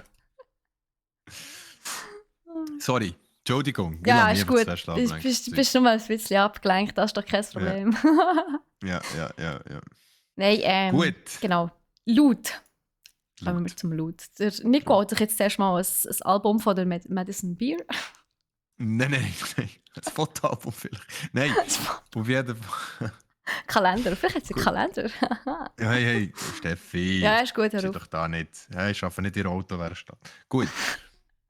Also. Loot. Jetzt Also, zuerst mal die ist Frage so. aller Fragen bei Loot. Nico, hast du dir etwas von Black Friday bzw. Cyber Monday gekauft? Ich habe mir letzte Woche am Freitag im Steam ein Game gezogen. Und zwar eins, das ich schon mit einem Kollegen lange zusammenspielen möchte, weil es ein Koop gibt. Und es ist ein JRPG, es heisst Code Vein. Mehr weiss ich noch nicht darüber. Ich weiss einfach, dass es von 59 Stutz reduziert war auf 9 Stutz. Und ich warte schon sehr lange darauf, dass das Game mal reduziert ist, weil es bleibt konstant bei 60 Stutz. Und ich denke mir so, warum? Und jetzt war es reduziert um ganze 50 Stutz. Und jetzt habe ich gedacht, ja, hey, sorry, aber 50er sparen, 9 Stutz zahlen für ein Game. Da musst du was für zuschlagen. 60 Stutz. Das muss ich nehmen. Jetzt habe ich mir Code Vein gezogen. JRPG ist ein Souls-like scheinbar. Auf JRPG-Basis, das heisst Anime, yes. Ich glaube, der Top-Review oder Top-Comment war irgendwie gewesen, Big Swords and nice Tee-Ständli. Best Game ever. Also. Ist gut. Wir wissen Ja. alle, was er gemeint hat. Ja. Also von dem her, ich freue mich. Ich freue mich. Auf die grossen Schwerter und die grossen Ts, ja, ist gut. Genau, ja. Beziehungsweise Ja. Bs auf Deutsch, ja. So, Steffi, Ja, ist komm gut. jetzt. Nicht reinsteigern, gell, das Nein, haben wir nein. abgemacht. Gut. Okay, cool. Ich habe tatsächlich mir selber nichts gekauft. Also nicht mit dem Sale im Zusammenhang. Ausser für meinen Vater habe ich mir ein Laptop geholt. Von Ein brack.ch. Laptop. Was Ein machen tut man das? Laptop. Slappen? Ein Laptop, genau. Genau, ein Ein Laptop. Slappen? Ein Notebook. Ein Laptop. Aha, nicht ein Slapbook. Das ist ein Laptop. Gibt es ja auch einen Slap-Band? Oh, Nein, ein Laptop, genau. Muss ich überlegen, glaube von Acer. Ja, ich glaube, es war Acer. Acer. Mhm. Acer, Okay, Acer. okay. Ein Ja, weißt Acer's Laptop. ja. Hast du dir ein Acer's Laptop gekauft? Oh ja. Steffi? Natürlich. Für meinen Papa. Für meinen Daddy. Okay. Wow, okay. Oh Nein, nein. Okay, oh mein Gott. also es ist nicht irgendwie ein Gaming-Laptop oder so. Es ist wirklich ein ganz einfacher. Braucht er auch nicht mehr. Braucht einfach wirklich seinen Laptop, um ein bisschen Rechnungen zu zahlen, Mails beantworten und so Sachen. Also so ein bisschen für den alltäglichen Hausgebrauch. Und da hat Okay. ein simples Laptopli gelenkt. Das Laptopli, genau. Sehr gut. Cool, mega nice. Besorgungen am Machen, Steffi. Eben, brack.ch heute auch noch Cyber Monday. Für die es jetzt hören im Podcast, für euch ist durch.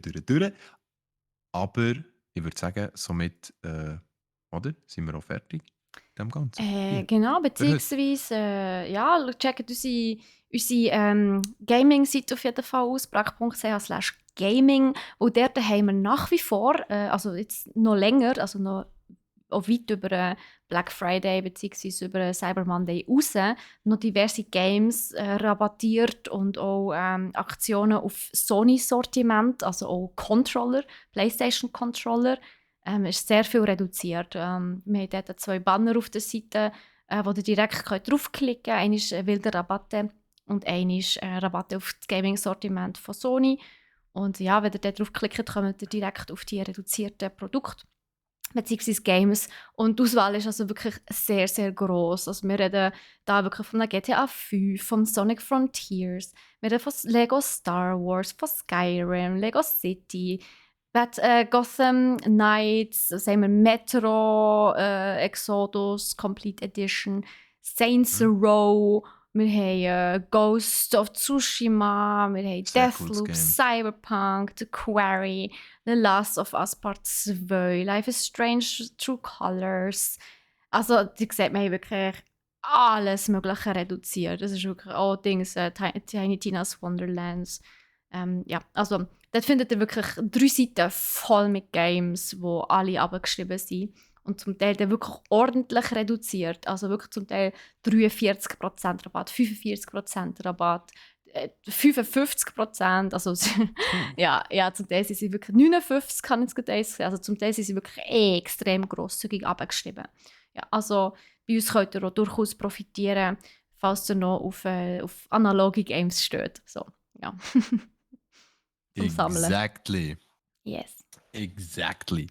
Und somit würde ich sagen, schlägt zu und gebt die Woche Vollgas. Wir wünschen euch viel Motivation, Durchhaltevermögen bis zum nächsten Dienstag, wo ihr uns wieder zuhört, oder Montag, wo ihr uns wieder zuschaut. Merci Im vielmals, Stream seid ihr auf dabei gewesen. Twitch. Yes. Genau. Und wir wünschen euch schönen Feierabend.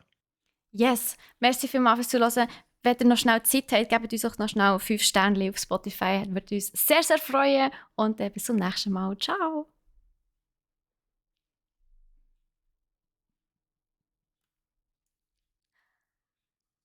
So, also, Podcast ist vorbei. Genau, jetzt geht die Party hier los. Jetzt geht es erst richtig los, genau. Jetzt geht es erst richtig los. Und zwar zeigen wir euch jetzt schnell, was wir alles so für... Ja, beziehungsweise möchte ich noch schnell sagen, Leute, die haben noch genau 2 Minuten Zeit, um an unserem Giveaway mitzumachen. Wir haben ein Giveaway am Start schon die ganze Zeit. Hey, merci vielmals für ein Follow, Juega Matute. Ja, das hat etwa 10 Ys, Js. Genau. Ja, genau, wir haben das Giveaway am Start. Ihr könnt ein Premium-Abo gewinnen für Crunchyroll für 1 Monat. Ja, macht mit. Das Giveaway läuft jetzt noch 1,5 Minuten. Nachher ist es durch.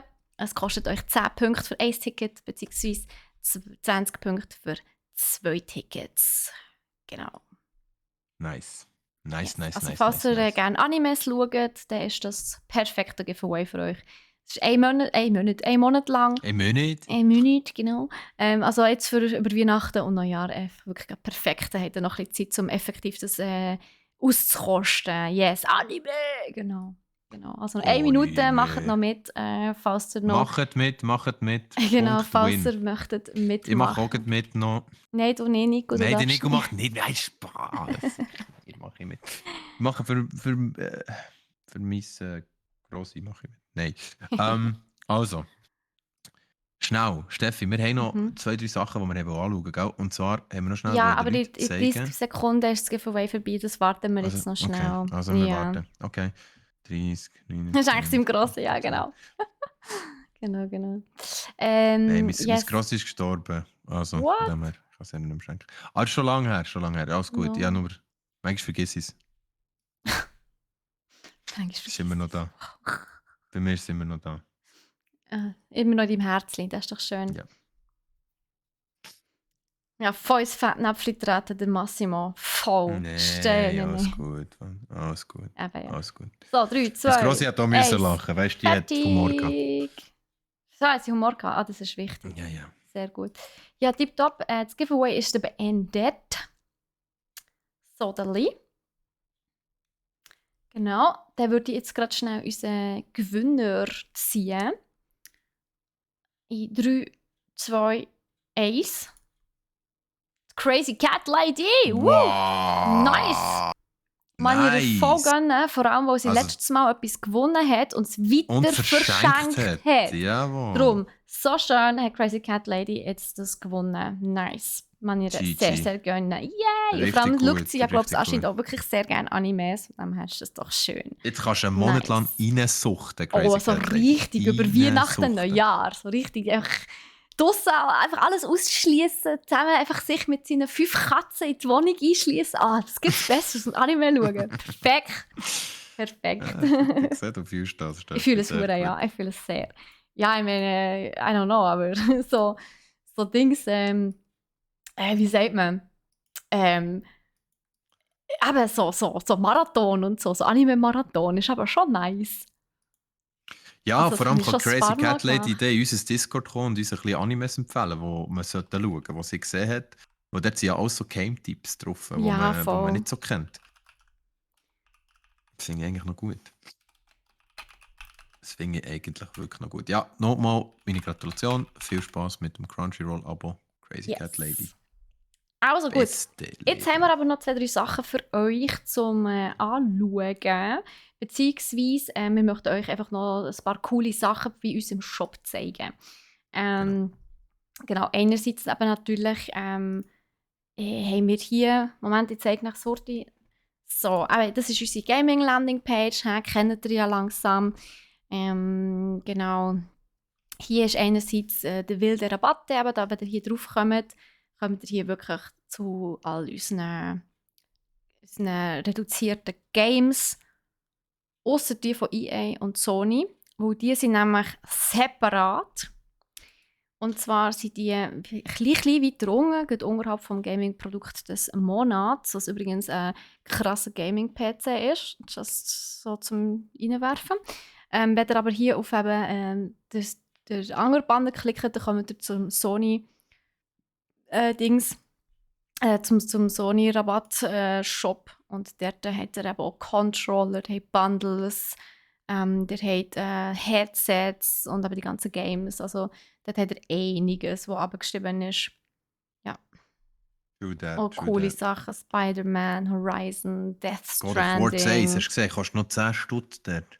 Was? Ratchet Clank kostet auch noch 10 Stutz. Das ist auch Ja, noch ja, 10 eben. Also Horizon Zero Dawn 10 Franken, God of War 3 Remastered, also nicht zu Ragnarök oder so. Das kostet auch Ja, noch aber 11 gleich. Stutz. Ja, ja, das ist da hat God of War das 1, also das God of War halt für PlayStation 4, das kostet auch noch 11 Stutz. Also das ist, ja. Controller sind ja recht reduziert. Yes, also dem her effektiv nice. Gibt sicher viel, also oder vielleicht eventuell auch noch so ein bisschen ein gutes Weihnachtsgeschenk ab oder so. Wer weiß? Ja, ja, auf jeden Fall. Das denke ich schon. Also ich habe mir vorher auch gerade noch etwas überlegt. Genau, ich habe eigentlich auch noch ein paar Sachen rausgesucht, die Ja, ich noch genau, ich bin schnell gerade alle im zeigen wollte. Raussuchen. Also, Sehr hier gut, haben Steffi, wir ich mache dir eins. keinen Stress. Da haben wir etwas, das der Nico sich rausgesucht hat. Das Gaming-Headset G335 Genau von das habe ich mir Logitech. überlegt. Genau, ich habe das in Mint, also so in einer Hast du das Münzenfarbe nicht gegeben. gerade an? Ist nicht das Gleiche, Nein, gell? nicht ganz. Das, was ich hatte, ist das Kabellose. Mhm. Ähm, genau, es gibt 3 Versionen von dem. Es gibt das G733, das ist das Wireless mit LEDs auf der Seite. Dann gibt es das G, glaube 435. Nein, das ist ein anderes, das bin ich gut nicht mehr sicher. Hey, Und das dann gibt Mikro es war eben das top attraktiv. G335. Es gibt die 3. Genau. Und das, Also was das hat das natürlich Top-Mikro, oder? kabelgebunden ist natürlich ein bisschen günstiger. Wie meinst Steffi, das hat das Top-Mikro, oder? Das Mikro ist gut von dem. du? Von dem. Es ist okay. Es halt natürlich, also es halt schon ein bisschen. Also es gibt schon also Headset mit besseren Mikros, aber ich finde, ja, also es kostet 53 Franken. Also da kannst du jetzt nicht Ja, und wahnsinnig jetzt noch viel 32, erwarten. also, Und jetzt noch ja. 32. Also, aber für 32 Franken da kannst du wirklich nicht mega krasse Dinge erwarten. Aber ich kann es wirklich von mir aus selber empfehlen. Weil, also eben, es ist das gleiche Modell, wie ich jetzt gerade anhabe, aber halt einfach ohne Kabel habe ich. Und es ist super leicht, es ist angenehm, es drückt nie. Und ich bin ja Brillenträgerin. Und das ist, bei mir ist immer so die Frage, wenn ein Headset zu eng ansetzt, komme ich mit der Zeit super Kopfweh über, weil der Bügel in den Kopf drückt. Und dort muss ich wirklich sagen, es ist ein fantastisches Headset. Also vom Tragekomfort wirklich ein 10 von 10. Ja. Und auch vom Okay, Klang her. Klang ist super. Ja. Mikrofon, jetzt, so lala. jetzt kannst du mir in dem Fall schnell oben das Astro Gaming A50 suchen. Hast du das auch? Ich habe das nicht gesehen, aber ich werde Ah. das schnell am Ataraxi zeigen. Astro-Headset. Was Astro welches? Gaming, Astro Gaming A50. A50. Wireless, inklusive Space Station. Space Station. Ja, genau, genau. Genau, das ist das, was ich habe. Und das ist wirklich Da. top-notch. Also Ja, es Ataraxi, wenn kostet dir doch das... 270 Kämmer oder Er hat 240. Je vorher nachdem. gerade gesagt, Geld spielt keine Rolle. Ja, gut, in Und, dem Fall, ja. und Nicht das. ich kann dir das nur empfehlen. Also, ich habe das jetzt seit 3 Jahren oder so. Und es performt einfach richtig, richtig Ja, okay, gut. gut. Und Das ist natürlich alle nice. Streamer, wie der Montana Black und alle die Grossen, die man kennt, haben im Fall das Headset. Das Ist Astro das Gaming so? A50. Ja, alle. Und Wow. ich habe das nicht gewusst. Nachher habe ich das mal darauf geachtet. Alle grossen Streamer haben das Headset. Dann würde ich vor allem das empfehlen, wenn du kannst Geld ausgeben kannst. Ich habe es von einem Kollegen erworben, nur 150 gezahlt. Ich hatte ein bisschen Glück gehabt. Und es performt einfach tiptop und es geht nicht kaputt und es ist wirklich super, super gut. Und du kannst so eine PS5 anschließen ohne Problem. Kannst einfach hinten switchen. Dann kannst du es für die PS5 brauchen. Nice. Wir haben Yes, yes, noch yes. 2, 3 andere. Tschüss, Massimo, mach's gut. Ciao, Massi, mach's gut. Genau, hier haben wir noch eine Webcam von Elgato. Statt 170 noch 120, also 50 Stutz weniger. Genau, 50 Stutz weniger für eine Sehr. Facecam Ja. von Elgato. Die sind ja berühmt für ihre guten Streaming-Produkte. Genau, Ähm, ja. kann man auf jeden Fall brauchen, wenn man selber ein bisschen streamt. Und ich finde, für Mhm. einen 50er weniger eigentlich eine gute Also Investition. 120 Stutz für so eine Kamera ist sicher nicht so wenig. Nicht so viel. Nicht Das so ist viel, recht ja. ein guter Preis, ja. Auf jeden Nicht so Fall. viel. Sehr Genau, solid. genau, genau. Nein, Dann was haben wir haben wir noch da eine noch, Steffi? Gaming-Maus haben wir noch von Gaming Maus, was haben wir Corsair. da für eine Gaming Maus von Corsair? Hä? Ja, vor Die, allem, das ist im Moment zwar nicht verfügbar, aber vielleicht ist es schon ausverkauft. oh, Ja, die es ist kann sein, vielleicht dass es schon schon weg. ausverkauft ist. Ei. Ah, ja. Das Aber ist für MOBA und MMO, hä? ja, für Genau, wegen diesen RTS. Tasten auf der linken Seite. RTS. Ah, ja, genau. Ja, das Genau. ist noch sehr wichtig, ja. So viele Tasten, ja, genau, Ja, ja. aber also das ist halt wirklich so. Also jetzt, bei WoW früher hat es wahnsinnig viele Gamer gehabt, die so eine Maus hatten, weil du halt das alles mit Makros kannst belegen. Das ist natürlich wahnsinnig effizient. Da bist du viel schneller schlussendlich. Merci, Hey, Lady Crazy Cat Cat Lady, Lady. danke fürs Bild. Jö, hure herzig mit dem Muffin. Urki. Richtig cool. Super. Dankeschön. Danke dir. Nice. Genau, und dann haben wir von Corsair auch noch gerade eine Tastatur. Die finde ich cool, weil sie auch gut reduziert ist. Sie ist super klein und kompakt, das finde ich so Yes. toll, ja. Das wäre so etwas für eine LAN mitzunehmen, zum Beispiel, Ja, oder? voll. Schau mal, die ist 70, Die ist 70 Stutz nein, reduziert, 70 ja, Stutz, ja, 41%. Es gibt so ein Weiss, aber die ist nicht reduziert. Es ist nur die schwarze reduziert. Aber Nur die ist schwarze? schon cool. Ja. Die schwarze ist cooler. Ist die weiße Yeah. cooler? Ja, ich finde die Weiss ist schön. Ja, aber die, okay. Weiss, also Ja. das Schwarze ist halt so Standard. Ich habe Ja, eine das weisse stimmt. Tastatur, schau. Ich habe die Aurora-Tastatur. Logitech Ja gut, Aurora. die ist auch wie gemacht für dich, gell? Gell? Das stimmt. Ja. Genau. Mit diesen Cherry Blossom Tasten, die Kirschblütenfarbe haben, das ist cool. So das Pink, Ähm, das ist gut. Aber hier Zuschlag 70 Stutz Reduktion auf die schwarze Corsair-Tastatur hätte ich mir auch geholt. Muss auch gleich mal neu haben. Ich habe eine Logitech-Tastatur. Du aber hast schon das recht alt ist. G915, hä? Nein, G810. Wirklich? Okay. Die ist richtig alt. Ja, ich würde sagen. Die ist richtig alt. Das ist noch richtig ein Schinken. Den könnte jemand mal Kopf schießen, der wäre K.O. Also das ist wirklich noch so eine Ich habe aber Break. die noch gerne, die so schwer sind, wo dann verschieben sie nicht so schnell, wenn du ein bisschen dran kommst.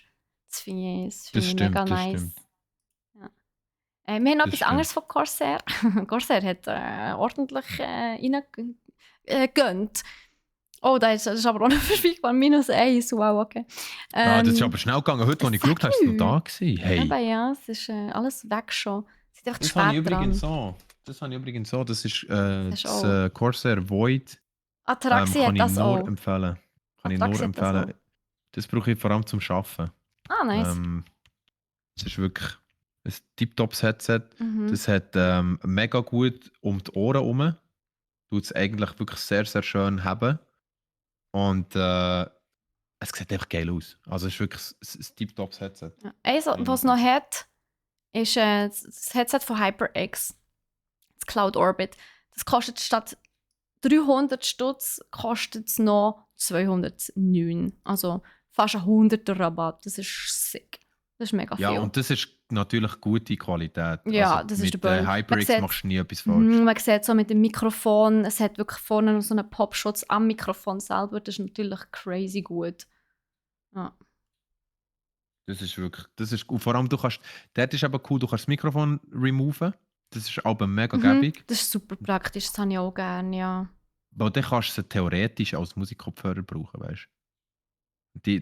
Du kannst sie theoretisch nachher mit dem Handy verbinden, weil die haben ja... Also wenn du noch ein Handy hast mit Klinkenanschluss, ja, aber die heutzutage haben das selten. Hani, hallo. Was hast du für ein Handy? Das haben wir schon letztes Mal gehabt, Steffi. Ich Gell? weiss. Das ist ein Samsung A12. Wie alt ist das? Die neu produzieren das doch gar nicht mit Klinken. Das ist doch anfällig für Wasser, nee. Das ist doch nicht wasserfest. Nein, es ist nicht anfällig. Ja, ich nehme so nicht ins Wasser. What the hell? Aber falls es mal ins WC geht oder schon ins Lavabo Ja, das oder passiert mir nicht. Hallo. Ja, da war ich mir nicht... Egal. Nein. Hey Ramon.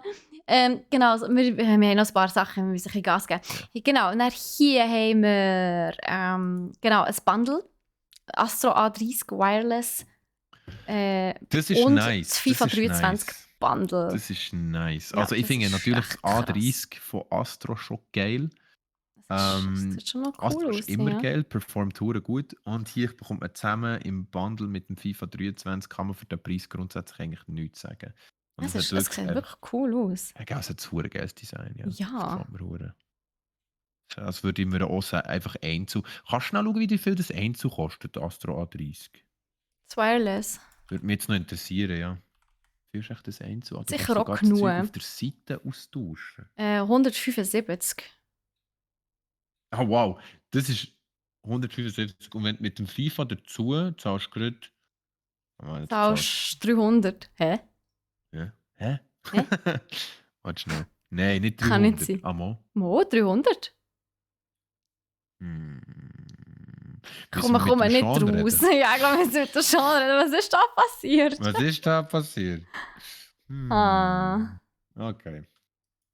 Auf jeden Fall ein cooles Headset. Auf jeden Fall ein sehr cooles Headset. Man kann die Seiten auch austauschen. Ja, das ist sick. Ich finde es sehr, das Fahrkonzept das ist einfach geil.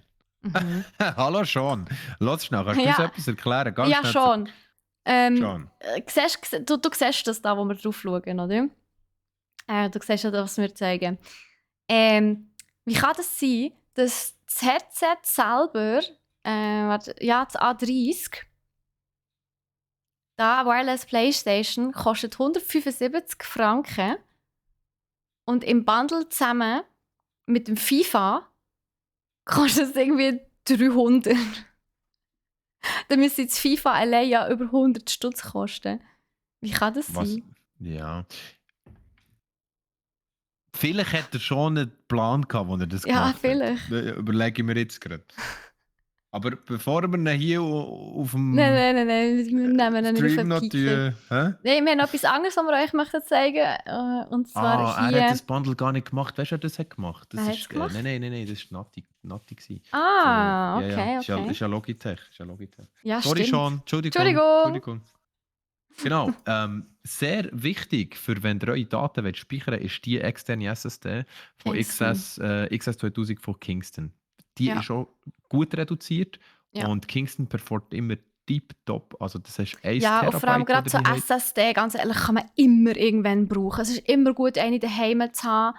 Und wenn sie schon so reduziert ist, sicher nicht schlecht. Ja. Genau.